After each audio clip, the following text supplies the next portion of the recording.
আজকে আমাদের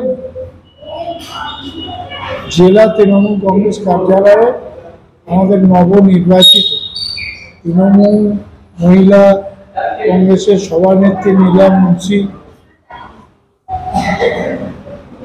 পার্টি অফিসে এসেছিলেন। আজকে দলের পক্ষ থেকে তাকে শুভেচ্ছা জানানো হয়েছে, সম্বর্ধনা জ্ঞাপন করা হয়েছে। প্রথম দিন পার্টি অফিসে এসেছেন আমাদের সকল নেতৃত্ব, আমরা যারা পার্টি অফিসে থাকি সকল নেতৃত্ব উপস্থিত ছিল। শহরের সভাপতি আমাদের তন্ময় সিংহ রায়, আমাদের জেলার সাধারণ সম্পাদক উজ্জ্বল পরামানিক, আমাদের রাজ্যের ছাত্রনেতা সাদ্দাম হোসেন, জেলা পরিষদ উপাধ্যক্ষ আমাদের কানিজ রসুল এবং নেতৃবৃন্দ যারা থাকি সবাই এসেছিল। এবং প্রথম দিন আমাদের সভানেত্রী নীলা মুন্সি উপস্থিত হয়েছেন। আমরা আশা করব আগামী দিনে দল শক্তিশালী হবে, এই পরিবর্তনের মাধ্যমে আরও শক্তিশালী হবে। যেভাবে তৃণমূল মহিলা কংগ্রেস এতদিন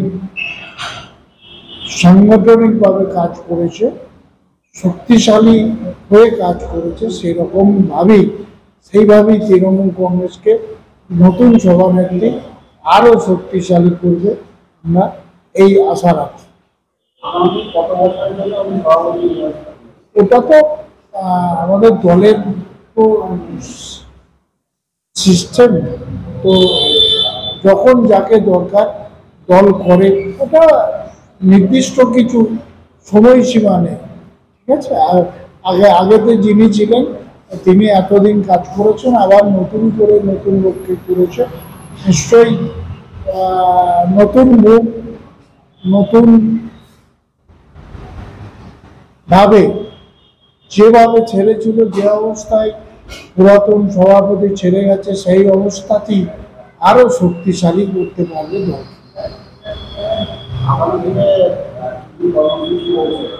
দলের তো এখন তো 21শে জুলাই, আমাদের 21শে জুলাই গোটা রাজ্যের মানুষ সমবেত হবে ওই কলকাতার রাজপথে। এইটা নিয়েই এখন কর্মসূচি, মহিলা যুব সবাই মিলে এই জায়গায় এই কদিন শুধু মাঠে ময়দানে মানুষকে নিয়ে যাওয়ার যে প্রয়াস, সেই চেষ্টা, সেই মিটিং মিছিলের মাধ্যমে আমরা করব, সবাই সামিল হবে।